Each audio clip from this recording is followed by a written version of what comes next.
Petroleum पदार्थको मूल्य अहिलेसम्मकै उच्च।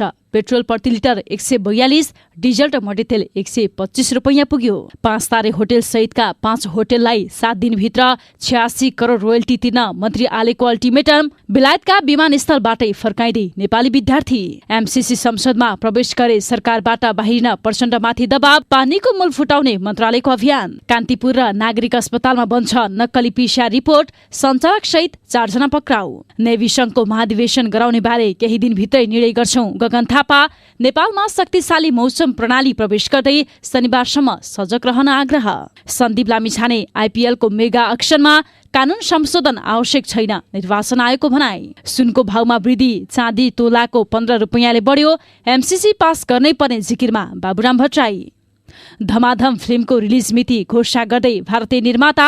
बिचौलिया पोष्ण किसानका नाममा दूधको मूल्य वृद्धि। ग्रीन लाइनका सञ्चालक भागेपछि बैंकहरूको 80 करोड जोखिममा। अमेरिकाले आफ्नो देशलाई युद्धमा धकेल्न खोजेको रुसका राष्ट्रपति पुटिनको आरोप। गोठाटारको अतिक्रमित जग्गा 15 दिनभित्र खाली गर्न पशुपति कोषको निर्देशन। बीएनसीले कोरोना संक्रमित बिरामीसँग दैनिक उठाउँछ पीपीईको 4000 रुपैयाँ। र अनिवार्य कोरोना खोप कार्ड विरुद्ध सर्वोच्चमा रिट। दर्शकबिन नमस्कार, इन्फो खबर बुलेटिनमा यहाँलाई स्वागत छ। म गंगा विश्वकर्मा। सदा जस्तै आज पनि देश विदेशका ताजा महत्वपूर्ण समाचारको साथमा हामी उपस्थित भइसकेका छौं। यो समाचारलाई अन्तिम समय हेरी आफ्ना मनमा लागेका कुराहरू निधक्कसँग कमेन्ट बक्समा लेखेर छाड्नुहोला। साथसाथै दर्शकबिन, तपाईहरू कुन ठाउँबाट, कुन देशबाट हाम्रो भिडियोलाई हेर्दै हुनुहुन्छ, कृपया त्यो पनि कमेन्ट गर्नुहोला। र हाम्रो च्यानल इन्फो खबरलाई सब्स्क्राइब गर्नुभएको छैन भने सत्य तथ्य पूरा जानकारीका लागि सब्स्क्राइब गरी बेल आइकनलाई पनि क्लिक गरिदिनुहोला। अब लागौं समाचारतर्फ। सुरुवातमा प्रसङ्ग मन्त्रीआलयको। संस्कृति पर्यटन तथा नागरिक उड्डयन मन्त्रालयले रोयल्टी नबुझाउने 5 क्यासिनोलाई 7 दिनभित्र रोयल्टी बुझाउन पत्राचार गरेको छ। मन्त्रालयले मंगलबार सूचना जारी गर्दै होटल एक and eighty limited Durbar Marg, oriental hotels limited, Edison hotel Lazimpat, rock international प्राली काठमाडौँ, ह्याप्पी आवर प्राली काठमाडौँ र सेन्ट्रल मिडिया प्राली काठमाडौँले क्यासिनो सञ्चालन गरे बापत सरकारलाई तिर्नुपर्ने बाँकी बक्यौता रकम चुक्ता गर्न पत्राचार गरेको हो। गत कार्तिक 7 गते 35 दिने सूचना र पुस 27 गते 15 दिने म्याद तोकेर पत्राचार गरिए पनि अहिलेसम्म बाँकी रहेको बक्यौता चुक्ता नभएकाले 7 दिने सूचना जारी गरेको मन्त्रालयले बताएको छ। संस्कृति पर्यटन तथा नागरिक उड्डयन मन्त्री प्रेम बहादुर आलेले क्यासिनोले तिर्न बाँकी रहेको रोयल्टी बुझाउनु पर्ने ताकेता गरेपछि पर्यटन विभागले सो रकम बुझाउन पत्राचार गरेको हो। दर्शकबिन, अब पेट्रोलको प्रसङ्ग। नेपालमा पेट्रोलियम पदार्थको मूल्य अहिलेसम्मकै उच्च भएको छ। नेपाल आयल निगमले गैरातीदेखि लागू हुने गरी पेट्रोलको प्रति लिटर 142 रुपैयाँ तथा डिजल र मट्टीतेलको 125 रुपैयाँ मूल्य कायम गरेको छ। डिजल, पेट्रोल र मट्टीतेलमा प्रति लिटर 3 रुपैयाँ बढेको हो। 2070 साल फागुन 30 मा पेट्रोल प्रति लिटर 140 रुपैयाँ थियो। त्यस्तै मूल्य समायोजन गर्दा ग्यासको मूल्य प्रति सिलिन्डर 1575 यथावत राखिएको छ। यो मूल्य पनि अहिलेसम्मकै उच्च हो। अन्तर्राष्ट्रिय बजारमा इन्धनको मूल्य बढेको भन्दै निगमले पेट्रोल, डिजल र मट्टीतेलको भाव बढाएको छ।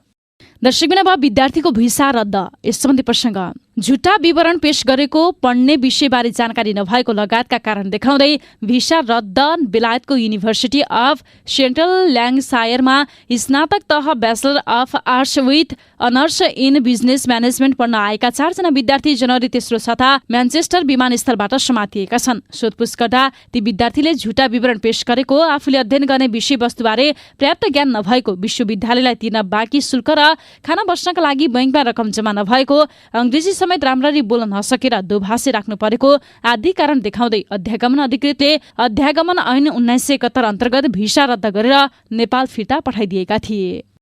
दर्शकबिन, अब प्रचण्डमाथि दबाव, यस सम्बन्धी प्रसङ्ग। नेकपा माओवादी केन्द्रका अध्यक्ष पुष्पकमल दाहाल प्रचण्ड अमेरिकाको आर्थिक अनुदान मिलेनियम च्यालेन्ज कर्पोरेसन एमसीसी सम्झौता संसदबाट अनुमोदन गर्ने कि नगर्ने भन्ने विषयमा निर्णायक दबावमा परेका छन्। 1 महिना अघि मात्र प्रचण्डले एमसीसीका कतिपय प्रावधान देश हितमा नभएको ठहरसहितको राजनीतिक प्रतिवेदन पार्टीको राष्ट्रिय महाधिवेशनबाट पारित गराउनु भएको थियो। लगतै अहिले सत्ता साझेदार नेपाली कांग्रेसले एमसीसी अनुमोदनका लागि दबाव दिएपछि प्रचण्ड अप्ठ्यारोमा पर्नु भएको हो। दर्शकबिन, अब गगन थापाको प्रसङ्ग। नेपाली कांग्रेसका महामन्त्री गगन कुमार थापाले केही दिनभित्र नै नेपाल विद्यार्थी संघ नेभी संघको महाधिवेशन गराउने बारे पार्टीले आवश्यक निर्णय लिने बताउनु भएको छ। महामन्त्री थापाले यही आउँदो शुक्रबार पार्टी केन्द्रीय कार्य सम्पादन समितिको बैठक बस्ने तयारी भएको र त्यसले नेभी संघको महाधिवेशन बारे आवश्यक निर्णय लिने बताउनु भएको हो।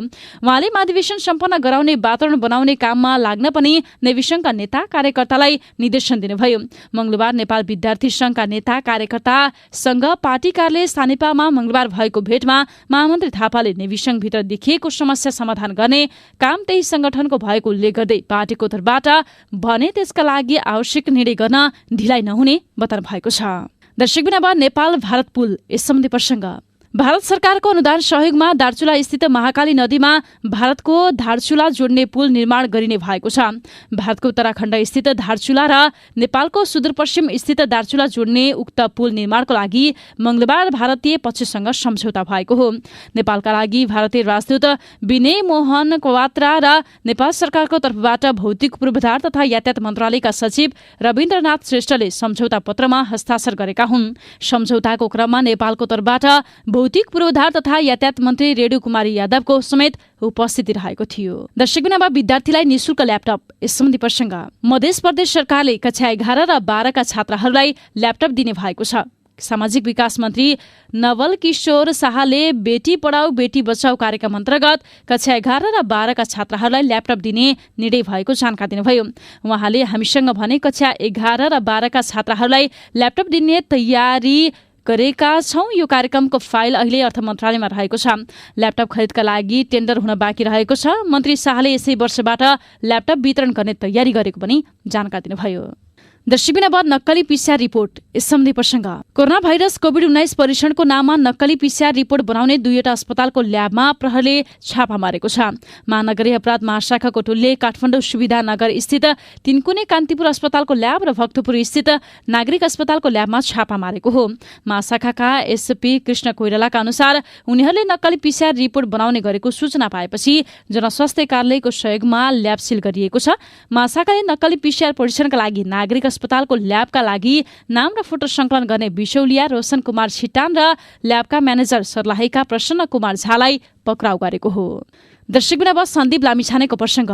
नेपालका कप्तान Sandeep Lamichhane Indian premier league IPL को मेगा अक्सनमा छानिने एक्लो नेपाली खेलाडी भएका छन्। आइपीएलले फेब्रुअरी 12 र 13 मा भारतको बेंगलोरमा आयोजना गर्न लागेको मेगा अक्सनका लागि मंगलबार खेलाडी सूची सार्वजनिक गरेको छ।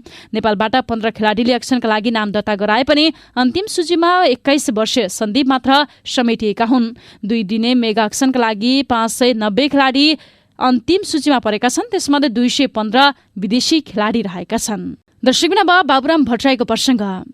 पूर्व प्रधानमन्त्री एवं सत्ता गठबन्धनमा रहेको जनता समाजवादी पार्टी जसपाका संघीय परिषद अध्यक्ष डाक्टर बाबुराम भट्टराई एमसीसी सम्झौता संसदबाट अनुमोदन गराउनै पर्ने जिकिर गरिरहेका छन्। उनले सामाजिक सञ्जाल मार्फत निरन्तर एमसीसी पास गराउन दबाब दिइरहेका हुन्। हरेक दिन जसो उनले एमसीसीका पक्षमा लेखिरहेका छन्। यसै क्रममा मंगलबार राति पनि उनले एमसीसी सम्झौताप्रति जनस्तरमा ठूलो आशंका र भ्रम रहेको उल्लेख गर्दै सरकारलाई मिलेनियम च्यालेन्ज अकाउन्टबाट नेपाल डेभलपमेन्ट बोर्ड मार्फत एमसीसी सम्झौताका सबै दस्तावेज नेपाली र सबै प्रमुख राष्ट्रिय भाषामा अनुवाद गरेर हरेक नागरिकलाई निशुल्क बाँड्न आग्रह गर्नुभएको छ। दर्शकबिन पानीको मूल फुटाउने यस सम्बन्धी प्रसंग। सरकारले एकीकृत जलस्रोत संरक्षण व्यवस्थापन विशेष कार्यक्रम ल्याउने भएको छ। खानेपानीका स्रोत संरक्षण र मूल फुटाउने अभियान सञ्चालन गर्न खानेपानी मन्त्रालयले विशेष कार्यक्रम ल्याउन लागेको हो। खानेपानी मन्त्री उमाकान्त चौधरीले भूकम्प जलवायु परिवर्तनको असर लगायतका कारण पानीका स्रोत मुहान सुक्दै गएको र भूमिगत पानीको स्रोतको सतह पनि घट्दै गएकाले निकट भविष्यमै मूल फुटाउ अभियान सञ्चालन गर्न लागि जानकारी दिनुभयो।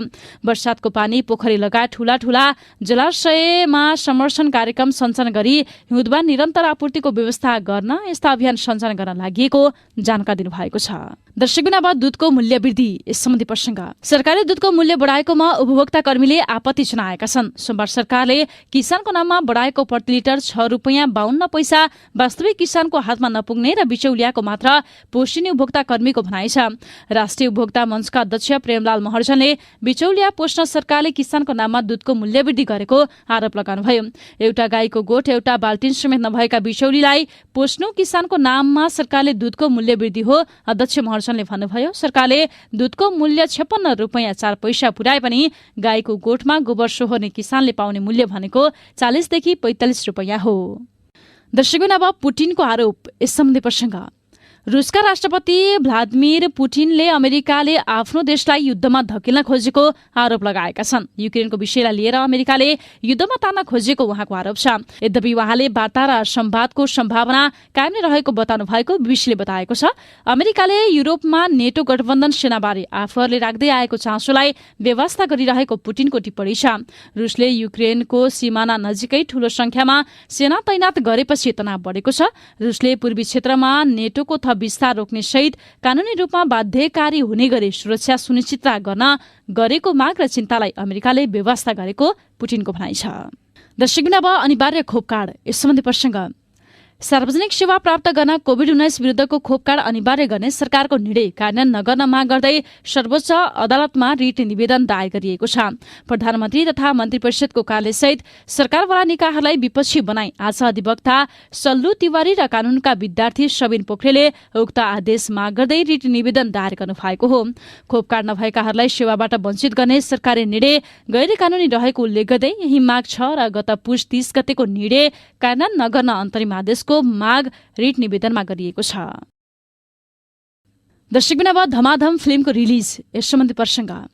भारतमा दैनिक 3.5 लाखसम्म पुगेको कोरोना संक्रमितको संख्या बिस्तारै घट्न थालेको छ। अहिले दैनिक संक्रमितको संख्या 2 लाख भन्दा तल रहेको छ। दिल्लीमा लगाइएको कर्फ्यू हटाउने तयारी राज्य सरकारले गरेको छ। यो सँगै भारतीय चलचित्रका निर्माताहरूमा समेत आत्मविश्वास बढेको देखिन्छ। 1 महिना अघि धमाधम स्थगित भएका महँगा बजेटका बनेका चलचित्रका निर्माताहरूले नयाँ प्रदर्शन मिति तय गर्न थालेका छन्।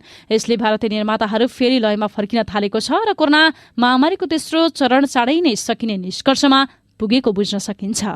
दर्शकबिन अब मिलम्ची पानी आउँदै। यस सम्बन्धी प्रसङ्ग।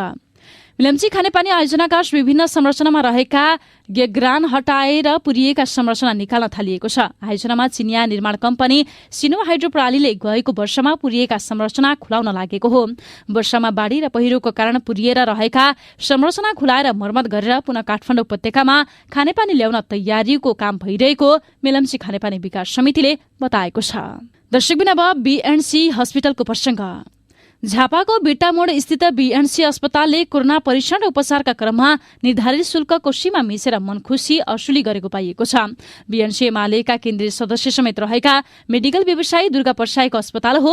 उक्त अस्पतालले कोरोना परीक्षण र उपचारमा जथाभावी असुली गरेको पीडित बिरामी र तिनका आफन्तले बताएका छन्। गत सोमबार पेटमा समस्या भएर आमालाई उपचारका लागि लिएर गएका झापाको बुद्ध शान्तिका रमेश अर्यालसँग अस्पतालले 2 पटक कोरोना परीक्षण गरी 3700 रुपियाँ लियो। अस्पतालमा भर्ना हुन आउने हरेक बिरामीका लागि कोरोना परीक्षण अनिवार्य गराएको अस्पतालले एन्टिजेन र पीसीआर दुवै विधिबाट परीक्षण गर्ने गरेको छ। ती दुवै परीक्षणमा सरकारले तोके भन्दा बढी रकम लिने गरेको छ। दर्शकबिन अब सुन चाँदीको प्रसङ्ग। नेपाली बजारमा बुधबार सुनको भाउमा सामान्य वृद्धि देखिएको छ। नेपाल सुन चाँदी व्यवसायी महासंघले दिएको जानकारी अनुसार सुनको भाउ मंगलबारको तुलनामा प्रति तोला 300 रुपियाँले बढेको हो। यससँगै छापावाला सुनको भाउ 92,200 रुपियाँमा पुगेको छ। तेजाबी सुन प्रति तोला 91,700 रुपियाँमा कारोबार भइरहेको छ। चाँदीको भाउ पनि बुधबार तोलामा 15 रुपियाँले बढेको छ। चाँदी प्रति तोला 1255 रुपियाँमा कारोबार भइरहेको छ। दर्शकबिन अब शक्तिशाली मौसम। यस सम्बन्धी प्रसङ्ग। बुधबार राति पश्चिम नेपालबाट वर्षा हिमपात गराउने मौसम प्रणाली पश्चिमी न्यून चापे प्रणाली प्रवेश गर्ने भएको छ। मौसम पूर्वानुमान महाशाखाले विशेष बुलेटिन जारी गरेर दिएको जानकारी अनुसार यसको प्रभावले बिहिबार सुदूरपश्चिम कर्णाली, लुम्बिनी र गण्डकी प्रदेशमा सामान्यदेखि पूर्व बदली तथा बागमती प्रदेश र मध्य त्यसै गरी प्रदेश नम्बर 1 मा आंशिकदेखि सामान्य बदली हुनेछ। शुक्रबार भने देशभर सामान्यदेखि पूर्व बदली रहने र शनिबार देशभर आंशिकदेखि सामान्य बदली रहने देखिएको महाशाखाले बताएको छ। महाशाखाद्वारा जारी विशेष बुलेटिन अनुसार यस प्रणालीको प्रभावले बिहिबार सुदूरपश्चिम कर्णाली, लुम्बिनी र गण्डकी प्रदेशका उच्च पहाडी तथा हिमाली भेगका धेरै स्थान तथा बागमती र प्रदेश नम्बर 1 का उच्च पहाडी तथा हिमाली भेगका केही स्थानमा हल्का हिमपात हुने सम्भावना रहेको छ। हवस् त दर्शक बहिनी, इन्फो खबर बुलेटिन अहिलेको लागि यति नै। यदि हाम्रो च्यानललाई सब्स्क्राइब गर्नु भएको छैन भने सत्य तथ्य पूरा जानकारीका लागि सब्स्क्राइब गरी बेल आइकनलाई पनि क्लिक गरिदिनुहोला। समाचार अन्तिम समय हेरिदिनु भएकोमा यहाँलाई धेरै धेरै धन्यवाद। यो समाचारलाई लाइक, कमेन्ट र साथीभाइलाई सेयर गर्न नबिर्सिनुहोला। अहिलेको लागि भने म गंगा विश्वकर्मासँगै सम्पूर्ण इन्फो खबर टिमलाई नै बिदा दिनुहोस्। नमस्कार। तपाईँ इन्फो खबर हेर्दै गर्नुहोला। हामी निरन्तर अपडेटमा छौँ।